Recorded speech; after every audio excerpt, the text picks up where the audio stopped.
Welcome back to Sport Media and Tech. In this episode, Dr. Jeff Porter, Mark Hotchkin, and I speak with three international industry professionals who are helping their organizations with emerging technology. The current environment is rapidly opening the door for innovation. Stay tuned. I'm starting with Amanda Stern from the Canadian Olympic Committee. How are you doing? Hi, I'm doing great. Thanks.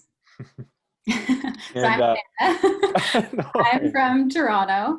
I work for Team Canada, or the Canadian Olympic Committee, and I'm super excited to be here today. Yeah, we're so happy to have you. Like that, the background right there, Canada Olympic House. I love that everyone's taking advantage of these digital meeting backgrounds today. So secondly, we have Abhishek Bynakia from Spektacom, Chief Product Officer. How are you? Doing good, and thanks for having me. Looking forward to this discussion. Thanks so much. And last but not least, we have Costa Kladianos. He's with Tennis Canada. And how are you? I'm great. How's it going? Thanks for having me here. Yeah, happy to. And with our topic in mind, you oversee emerging technology and innovation. And so we were excited to have you as a part of the conversation. And before we get started, we like to start by asking each of you just to give a little bit of background, how you got to where you are today. The students listening all aspire to be in roles like you are now. So Amanda, could you start and share how you got your role? Definitely. I went to the University of Laurier in Waterloo. I specialized in marketing and the business program. And during school, I interned at a sports marketing agency called T1, Trojan 1 at the time.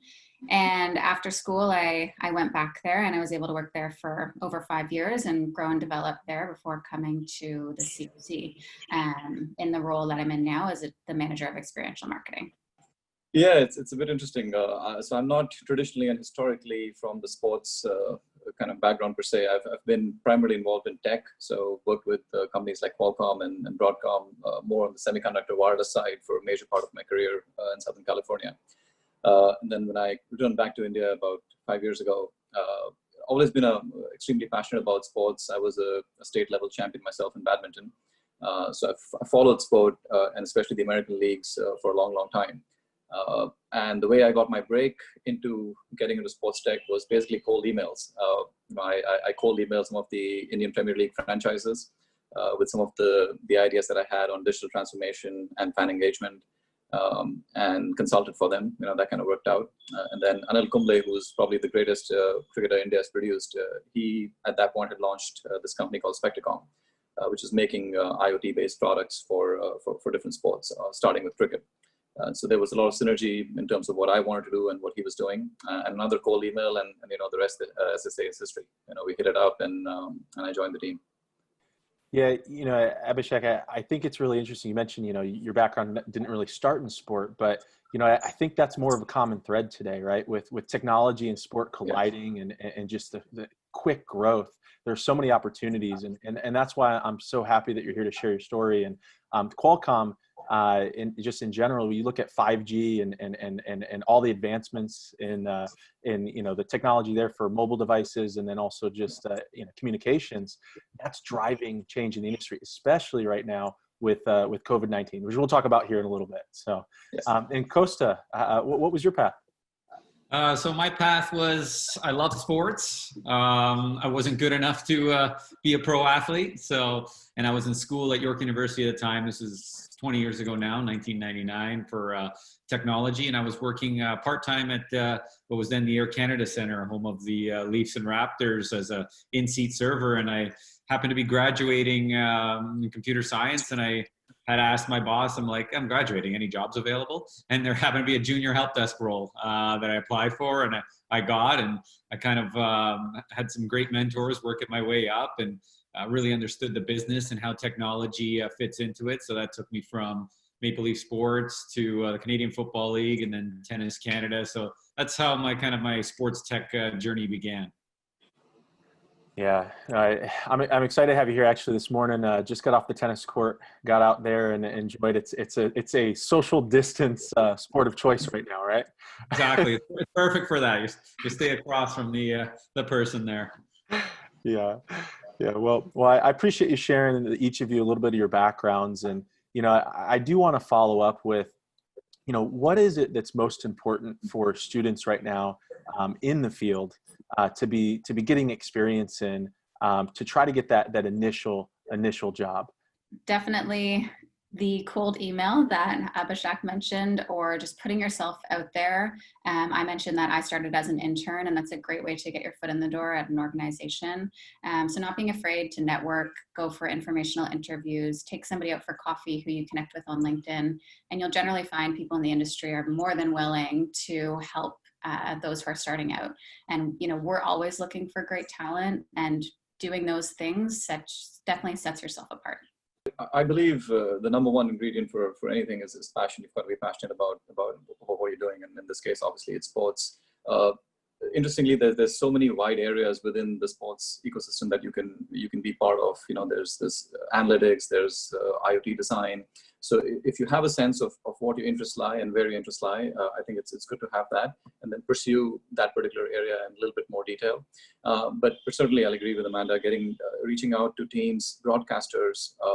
You know, a lot of these people are now embracing tech at a much faster rate, and partly due to the pandemic. And I think that's a great opportunity for people who are interested to reach out to them. Even if it's an unpaid internship, go for it, get some experience. And that'll help you better understand where your interests lie. And then you obviously build a network as well when you do that. So a combination of these things, I think, is very important to, you know, as you move forward in that space. So for mine, I think Amanda and Abhishek had some great points. I don't want to rehash them. I think it's fantastic. I think right now it's a scary time in the industry, and I don't think we're going to deny it with COVID, but at the same time, it's not the end. And I think there's plenty of opportunity. From my experience, I started out during the .com boom. Then we had September 11th.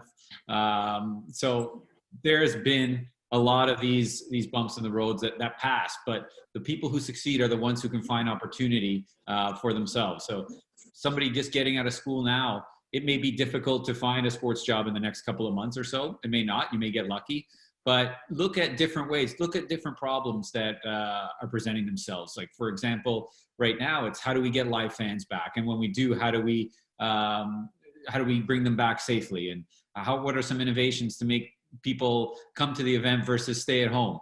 And then if you can't find a job, you keep learning and start your own company. I mean, it costs nothing to put up a website and offer your services and differentiate yourself. If you don't make any money off of it, it's great. It doesn't matter. You're putting something in your resume, you're getting some experience, you're building your network, and who knows, you may make some money and you could have the next big company. So it's put yourself out there, think outside the box instead of just the traditional, I'm going to apply and get a job, which you still should try, but think of different ways that you can approach it, because it is a different economy right now and it will come back.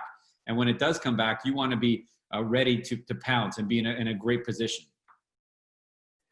I think you guys bring some awesome perspective, and based on Keel's first question, I want to kind of dive down a little bit deeper. We know who you are, and so now I want to know about your role and how do you use technology to build an ecosystem of data? Like, tell me more about your specific role and everything that you guys do in this field.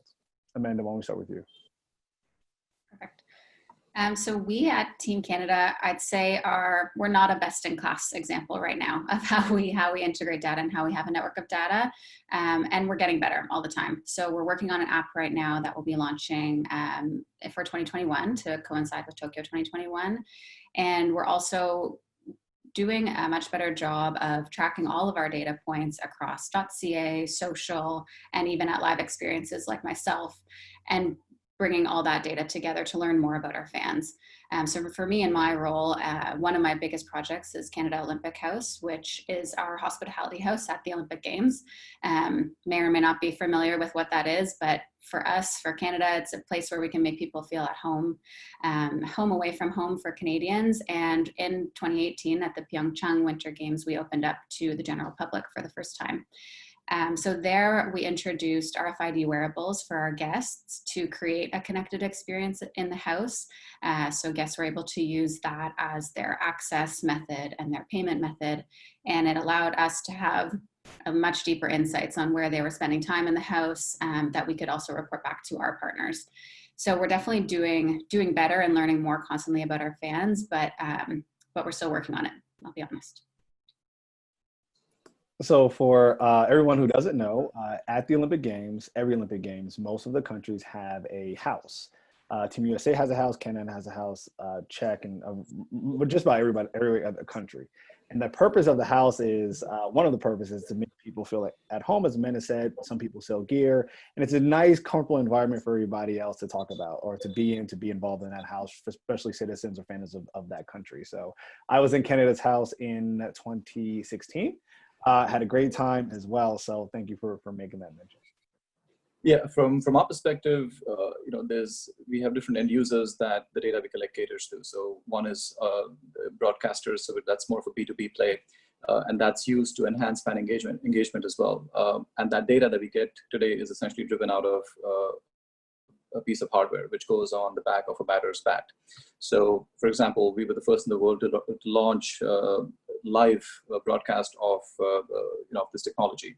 And what it does is it gives you a completely new perspective of your favorite players. So as soon as you hit a 4 or a 6, or in baseball parlance a home run, you'll get the power score shown on the screen right away, real time. Now that allows fans also to engage in a very different way from what they were used to. They can profile players, their favorite players versus anybody else.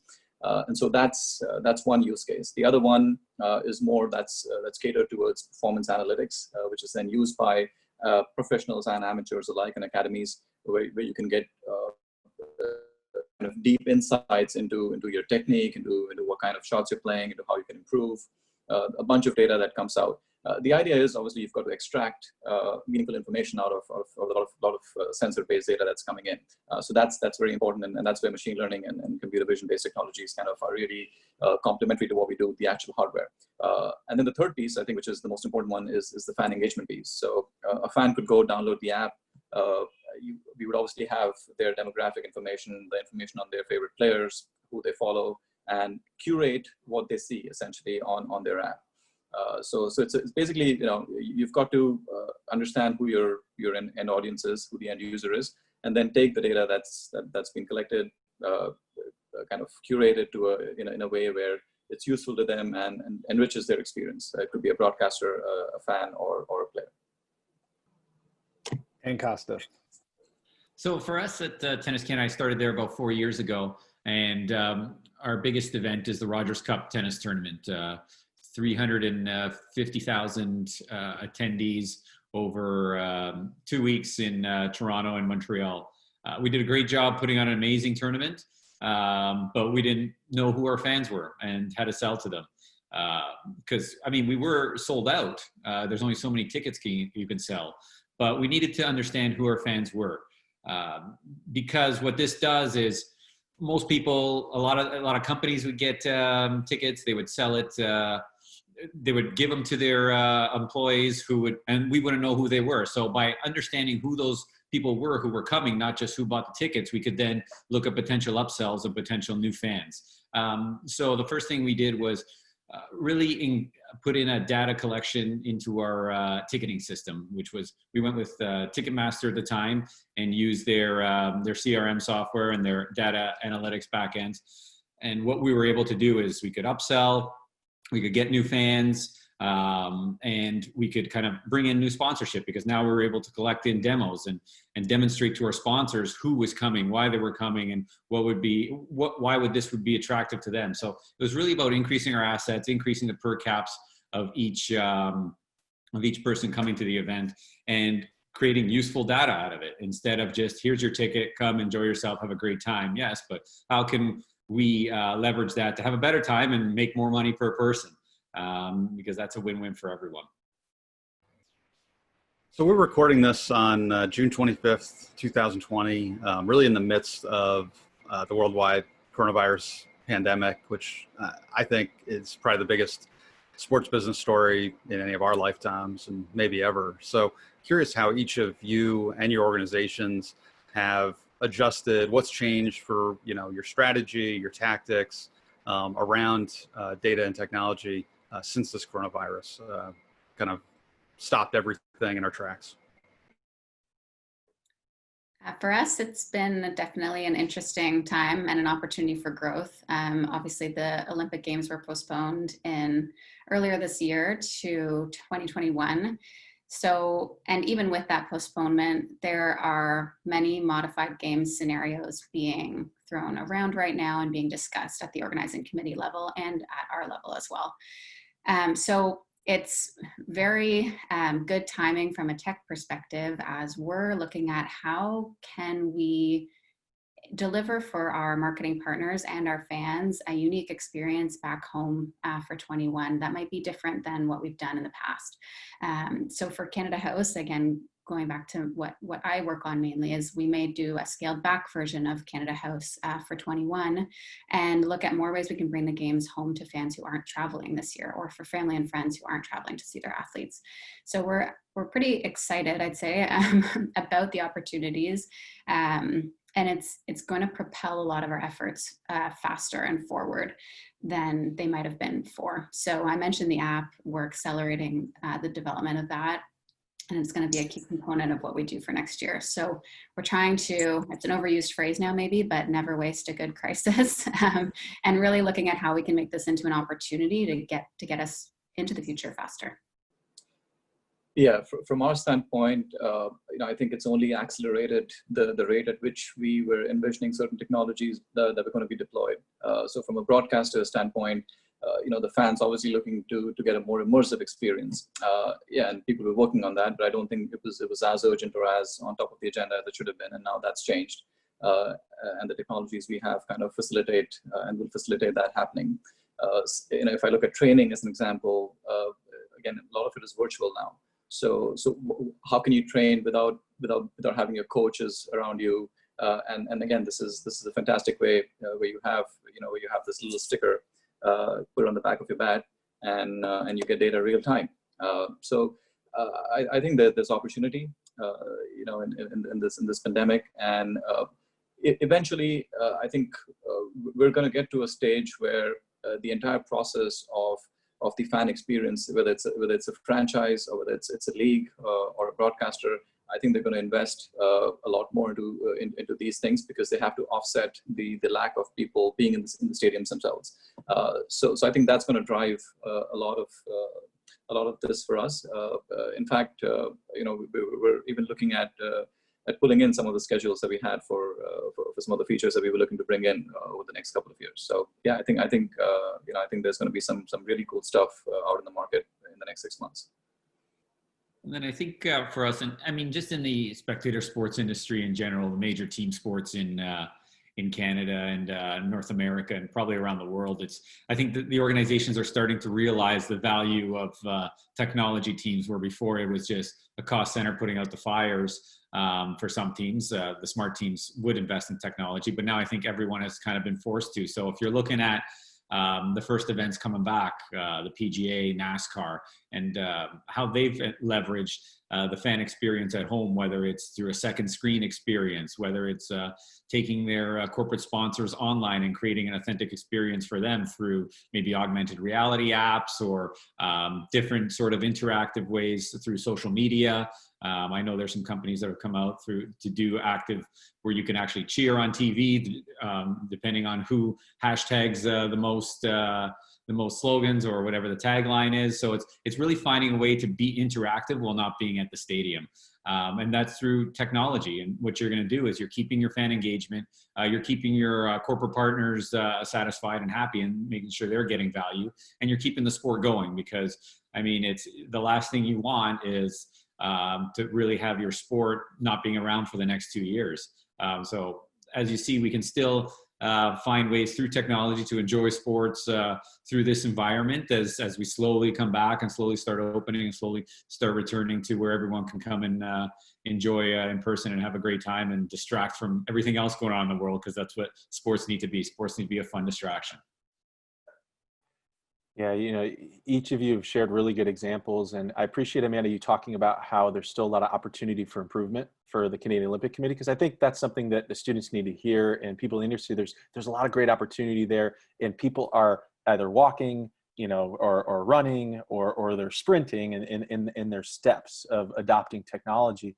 But you've all said this in your responses, is that this current time period is accelerating the advancement for each organization of adopting these new changes. So, I want to spend a little bit more time, and it doesn't have to be necessarily just for your organization, but what are some of the most innovative things that you're seeing in the industry, whether it's around the player, whether it's around coaches or trainers or broadcasters or fans, organizers. You know, Abhishek, you talk about your real-time data that can be provided from the bat in cricket, but what other applications of that type of technology do you see with other sports too, as you grow in the market first in cricket, but then I think about tennis. Swinging this morning, you're not going to see me at the Rogers Cup, but I still want to know how fast my serve, swing was going, or my forehand, or I don't know if I want to know how slow my backhand was going, but you get what I'm saying. Is that what are the other areas for each of you, and what are the best use case examples that you could share? For us, we're definitely most interested in fan engagement tactics. It's going on a little bit of what Costa was mentioning. And I'd say we're still exploring what's out there and trying to learn more about what's out there. And especially as we create that plan for next year for us. Some cool things maybe I should say I've talked about, I can't even say we, but that some ideas of like you can choose your own commentator on what you're watching and creating more of that virtual customized experience for fans that you wouldn't get in the arena or in the stadium. So how do you make it even better potentially from home? So something like you could flip through like an avatar type thing and select your commentator, and it could be a famous comedian or a famous broadcaster you love or something like that. I really like that. I mean, I love the idea of being able to choose from celebrities of like their feedback and commentary of a game. That sounds so much fun. Or to be able to flip through, first quarter with this person, second quarter with that person. So yeah, that was great. Thank you. Abhishek. Yeah, and I'm going to be very specific here. I believe there's going to be three main technologies that are going to drive a lot of this, the new applications moving forward. Obviously, IoT and connected devices, sensors that you can wear on your body or equipment, that's going to be one. But computer vision is another massive area which I think is super important for enhancing the fan experience as well. Being able to fly around the stadium in 3D, pick whatever views you want, sitting on your desk with your mobile device, and given the proliferation of OTT, I think a lot of the content is going to be personalized. A lot of people watch their content now on mobile devices, and I think computer vision is going to really drive a lot of that. And the infrastructure for that is there. You've already got advanced cameras, and now with 5G coming in, I think that's just going to speed it up even more. Mixed reality, I think a combination of augmented reality and virtual reality is the other one. Massive use cases both in training as well as for fan engagement. I've seen a use case where you could put on a pair of virtual reality glasses while a live match is going on, and have the broadcast basically fed into that system. So you would be able to, before you go out to bat in a cricket match, you'd be able to gauge the pace of the pitch. And how quickly the bowler is bowling. So you've already practiced that in the dressing room before you're out, and batting. So there's really there's a massive set of new applications that I think these three technologies are going to drive. And when I say IoT, obviously it's one is collecting the data, but then you've got to use ML and AI to make sense of it. And that's happening. To your point on you want to see how fast your tennis serve was. Yeah, you could very easily take the same tech, obviously with a different form factor. You've got to make it as unobtrusive as possible to the player. Ideally, if they don't see it, the better. And that's very possible to do, and take it real time. And you can do a lot of things with that data. As I said earlier, it's about understanding who the data is being targeted towards. So if you're looking at fan engagement, there's different ways to curate it. If you're looking at performance, there's a whole different set of things that you can do. So I think, I think these 3 or 4 technologies are going to drive a whole new set of applications the next year. Yeah, Abhishek and Costa, Amanda and Abhishek both shared this, is that we have this global experience that's now being created, but at a personal level with the individual. So there's personalization in this global experience. So Costa, I'm really interested in your thoughts on this. Yeah, and I think they've made some great points. And one of the other points I'd like to bring up is the acceleration in technology for training, because there wasn't that access to group training and coaches on site. So So athletes, especially high performance athletes, really had to look to see what was available for them in terms of virtual training. So you're seeing augmented reality really take its place. You're seeing machine learning and data analytics, especially in tennis and even other sports, baseball and hockey. You're looking at really software and hardware to analyze what you're doing and perfect your swing and see if there's holes in your swing. Whereas before they would have just went to a coach, looked at it, but now you've had to really use that technology. So it's really exciting to see how far performance technology has come during this short time, and how augmented reality and mixed reality has its place here. So I don't think you're never going to have that replace coaching and team training, but it's an amazing complement to it, and it enhances it. Because I always say, listen, technology is not going to really replace much. It's an enhancement. It's an enhancement of sports, and it's an enhancement of live experience, and it's an enhancement of training. And if you understand that and use it properly, that's where you're really going to benefit, versus, no, this is not going to replace the live sports or something like that. So it's really, how can they come together to create that experience? So how can you use the technology to help your coaching and help your athletes? And I think that's where you're really going to find that benefit. Yeah, Costa, I really like the example you shared, and I keep going back to this, but I want to be able to put on the AR glasses while I'm playing tennis and watch the moment that Federer hits the winner, but see it in AR to be able to try to emulate it on the court, and be able to emulate the form and see the speed of the racket, and bring all those tools together to be that fan that can also play, but also watch the experience. Yeah, and I've always said, when you can recreate that experience, like a Federer coming at you or a Bianca hitting at you, you're going to have a lot less people on Twitter the next day complaining or trolling, because they're going to see exactly how good these players are. And listen, I've had Bianca hit me on court, so I understand it, but anyone else, you have no chance. I don't care who you are. Yeah. And so you'll really appreciate that when you're seeing that experience live. So it really makes the sport much faster, much more exciting, not just in tennis, but in any sport. So it gives you that appreciation. Absolutely. Well, Keel, I'm going to take you a step further, right? And one of the things that I think Costa and Abhishek both mentioned is about, using some of the, especially mixed reality, to help the high performance athletes. What I want to see, especially since I'm in the college athletic world, is, you're going into a meeting room, and the meeting room now is a virtual field.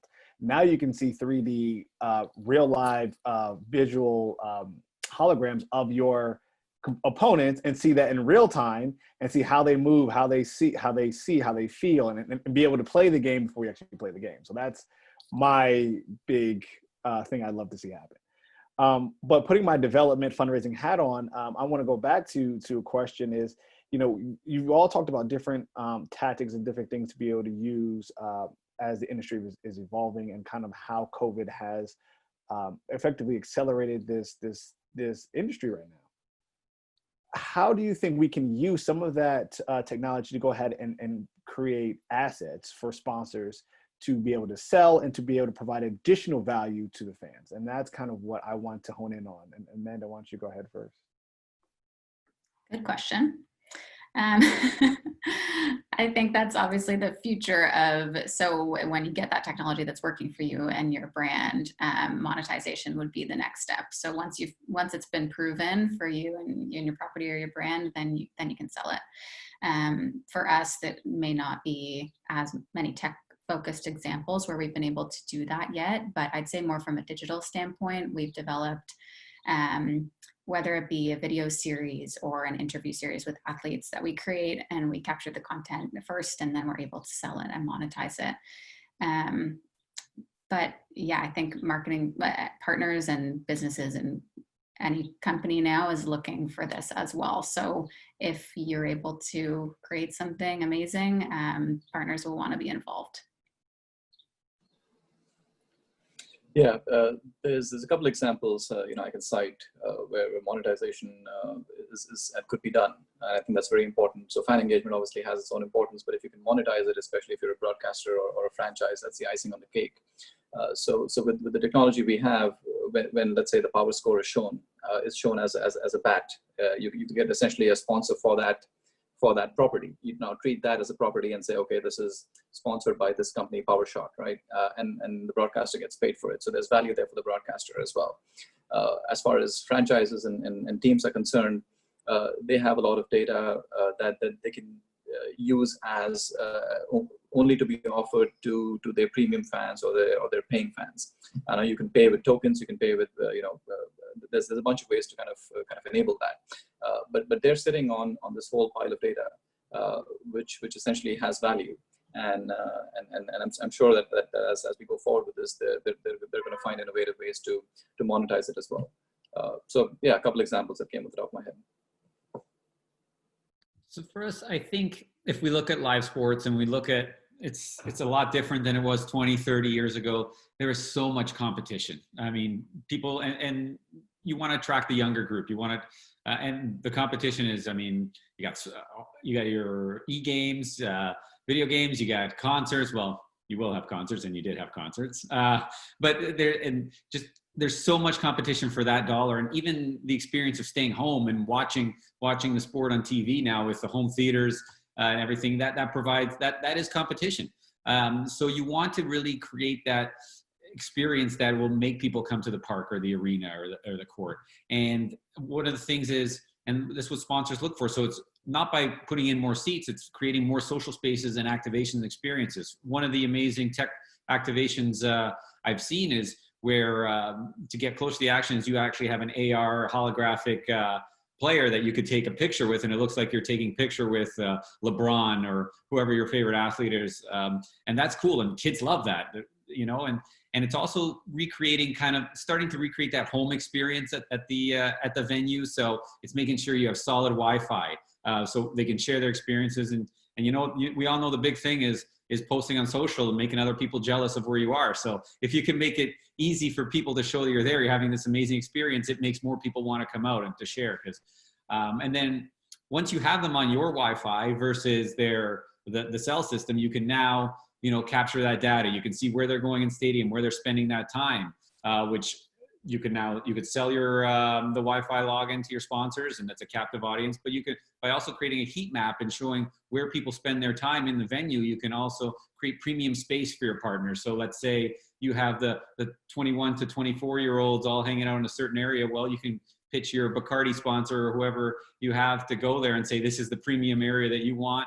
Here's how we can now upcharge for it, but we are also giving you value for it. So sponsors want authentic experiences, and they're willing to pay more for that because they understand that there's more value in that. So if you can do that through data, if you could do that through your technology and venue, and you can do that creating an amazing experience for fans, you're going to get that sponsorship dollars. But also, one of the things is you can only sell so many seats and put so many signs on the field, but you can create as many digital assets as you want. And if they're good digital assets, if they make sense for the sponsors, they will pay. And that is a lot of runway to give you to selling and creating incremental revenue for your organization. So those are some of the ways that you can use kind of technology and data to help with sponsorship assets. Yeah, those are some great points. And, you know, as we talk about the in-venue experience, you mentioned the Wi-Fi and being able to set up kind of a network for unique experiences for the fans.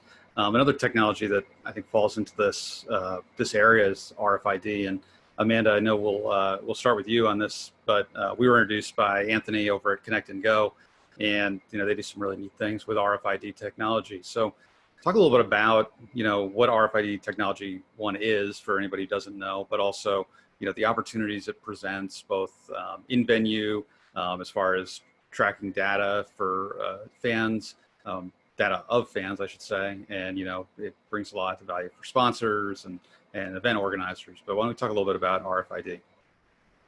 Yeah. Connect and Go has been a great partner to us. Definitely experts in the space of RFID. And for us, we used RFID. It's a small chip or identifier, a unique identifier for each guest. And that's how we used it. So it was in a wristband for us, but it can go on anything. And it allows you to track movement of guests in your space, but it does much, much more. So we used it as a method of payment as well. So we asked guests to upload money, which converted to some sort of token or COH bucks, something like that, onto the RFID wearable. And then guests were able to tap into different spaces using their RFID, as well as make purchases with that RFID. And you can code each, because it is unique, you can code each RFID with different privileges. So it allows you to give access to certain guests for certain areas of your space. It can also give privileges to guests on their individual wristband. Like, for example, for us, each family and friend from Molson received 5 beverages complimentary. So they had special tokens on their access type of wristband to allow them to do that. But above and beyond that, it can create more of a connected experience. So you can also have guests travel through the space, take certain actions that will unlock certain things on their specific RFID. So if you wanted to have your guests, to Costa's point, check out each sponsor activation and they hit 5 of 10, then they're able to go get a free drink from Bacardi, or in our case, a free Molson beverage. So it's there, the opportunity is endless. And I think as well right now in COVID, it is creating new opportunities within this space also. So you have a live insight to your capacity, which would be important. If you have a capacity limitation, that might be changed or adjusted. You can ensure, again, it's contactless, so that's a great thing right now too. You're not touching anything, and it limits that multi-touch element of events. So I think it'll be interesting to see where it pivots. And I know a lot of Connect and Go's work is actually in the amusement park space. So as they're trying to reopen, they're creating kind of best in class examples of how they can do that safely through RFID. Sorry, I just got a lot brighter in here. So we've had a great experience with it, and we're looking to basically take it one step farther. How can we integrate partner activations so that you access that activation with your RFID? So just creating a more integrated and connected experience using RFID. Yeah, so RFID is not something that we use, as in the course of our work, and Amanda has covered probably most of what was required. But yeah, I think it's got massive potential in enhancing the in-venue experience. To the points Amanda made, I think that covers most of it.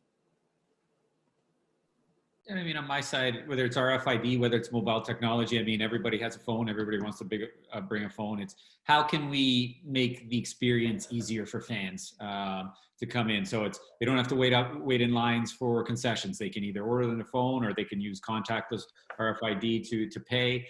Because when you can reduce that friction in venue, it's more time watching the games, more time spending money where they want to, more time having a good time instead of kind of waiting in lines. And that brings your per caps up. So it's, again, creating that frictionless experience for fans that can give you data points to analyze in the back end and increase your per cap. So you're hitting more than just kind of one a benefit with each. So based on all of your experiences, I mean, this has been a very informational session for me, one of the most informational as well.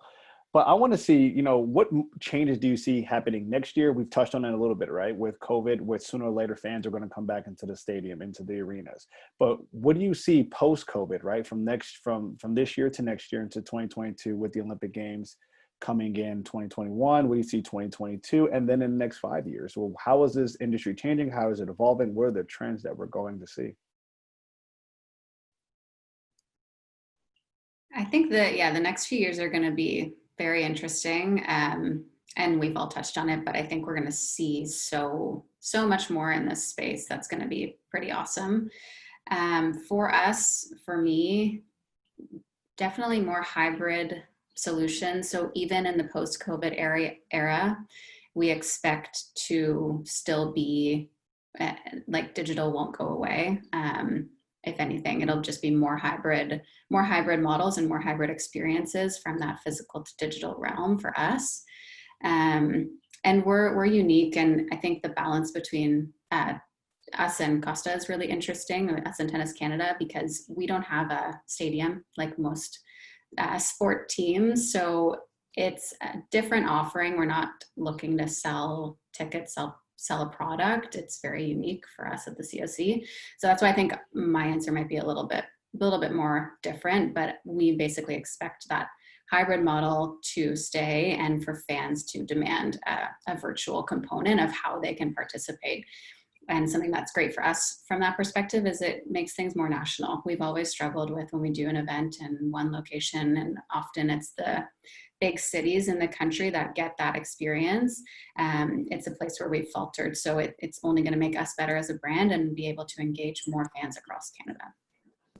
See, Amanda, I think the interesting thing is kind of the position that you're sitting in, right? Is to be able to see kind of, 2021 Olympics, but then all of a sudden we have the Winter Olympics right around the corner the very next year. And so I think that is a very, very important perspective, because we're going to see those hybrid solutions going to have to be in play and going to have to be very, very, very much real for not only those athletes, but more or less the fans that are in Canada.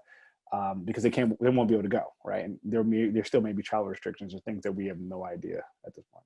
So thank you for bringing that. Abhishek, how about you? Yeah, so I think even post-COVID, I think it's still going to be a while before we see people go back into stadiums.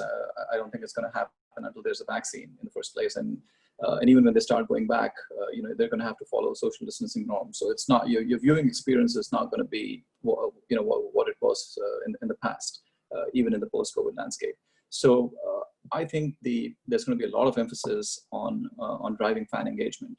And a lot of what is being done today with a multitude of technologies, I think that's going to kind of spill over even when fans start getting back into the stadium. Whether it's enhancing and personalizing your experience if you're in the stadium, vis-a-vis if you're just watching sport from your couch at home. I think a combination of the technologies that we've spoken about is certainly going to drive that. In terms of how quickly we'll see some of these technologies take shape, as I said, I think it's going to be accelerated. I think a lot of what is being done today in terms of both virtual training, performance analytics, as well as trying to engage fans more, making that experience more immersive. I think that's going to speed up. And probably by this time next year, some of these use cases that we're talking about that are probably slightly rudimentary right now, especially the use of AR, VR, kind of physically transporting yourself into the stadium, creating fake noise. I think those will be streamlined, and you'll see a much better form of it in 2021. I think from our end, I'm going to look a couple years down the road, because COVID's going to pass. All the things are going to pass. I don't know when, but eventually it will, as all things do pass. And people are a creature of habit, and they'll get back to how they normally will. And one trend that we were seeing before COVID, and I think one that will continue, is we're no longer going to see these massive 100,000 person stadiums where everyone just takes their seat, watches the sport, has their hot dog, goes home. I think we're seeing more of sports as a platform and the venue as a platform. What I mean by that is, while there will be less seats, there will be more social spaces, more technology activations, more content creation. So what it'll do is being able to bring that viewer from home into the stadium with that second screen experience, with their phones, through the apps, through social, and really try and create kind of one experience, whether you're at home or whether you're at the park or in the venue. It's all about, and I say it again, it's an experience, and using the stadium as a platform to create that content, to use technology to bring the viewers closer to the action, and really let people congregate with their friends on site is what's going to count, because it's all about the experience. It's less about sitting there and watching the sport. We can watch the sport anywhere, but it's how you're going to differentiate yourself, and that's how you're going to create the revenue, and that's how you're going to create that experience that fans are going to want to keep going back to, and justify spending the money that it costs to go to an event. Because let's be real, it's not cheap to take a family there. So to attract families, how are you going to do that? It's not going to be with just sitting there watching the sport, especially with anyone who has kids. They won't sit still, or even if you go with a group of friends, you want to talk to them. So it's understanding what people want out of the experience and bringing that to them. So it's about creating those activations and spaces versus just seats and sports. So I think that's amazing, because then all of a sudden you see my 110,000 person stadium right behind me. It's a great stadium. I've been there. So you guys have all talked about, some of the really cool and innovative stuff you all are doing in your organizations, but kind of curious who you look to as the leaders in the space. When you're out there, kind of who do you keep an eye on because they're always doing something interesting or groundbreaking. Kind of curious who you guys each think are the leader in the space. We compare ourselves to major league sports teams in the city. So the Raps are probably one of the best examples of a brand who's engaged their fans extremely well and created something for all fans to stand behind, and really, in a team in Toronto, has created national pride. But But yeah, I'm curious to know what Abhishek and Costa say as well. Yeah, I think this is such a diverse field that, and so many applications that I don't think there's this one clear-cut leader per se. In fact, there's a lot of smaller companies and startups doing really cool stuff. And who knows, tomorrow, they might be the next unicorn. What I do believe, though, is that a lot of these companies use platforms from companies like Microsoft, or Amazon, and these are they're kind of a huge facilitator for these companies to build their product off of. There's a lot of things readily available. You don't need to reinvent the wheel. So I think you're going to see a lot of these partnerships take place. Microsoft obviously is a partner for us as well. So we know the capabilities they have. But in terms of pure play, is there a leader in sports tech? No, I think big companies are investing. Nike, Under Armour, they're all investing into areas they feel they can monetize. We feel we're in a niche where we can kind of take this forward and be pretty big as well. So just a lot of applications, but yeah, I think the key thing, both if you're a startup in the space or a student looking to get into the space, you've got to understand your core strengths and then find partners that you can work with and leverage the technologies off, because that'll eventually help you get to market faster. And use technologies that are, they're going to work. Yeah, something that you just said, Abhishek, I think is a really important piece for the students to hear and identify. Even people in the industry, these big companies that are making, and driving change in the industry are creating these broad changes, but then saying, hey, we can't be the answer to all this. This is where we want to go, but there's so much opportunity for smaller companies to fill the gaps for them. So you look at companies like Intel, you look at companies like Apple buying Next VR, you look at, like you said, Microsoft, Amazon AWS Cloud, you look at Google Cloud services in the sports and entertainment industry. All of those companies are opening up these major fields for small businesses to come in and expand and grow. So I just wanted to point that out because I wanted to make sure we really highlighted that because that's the future. The opportunities there are limitless. And Costa.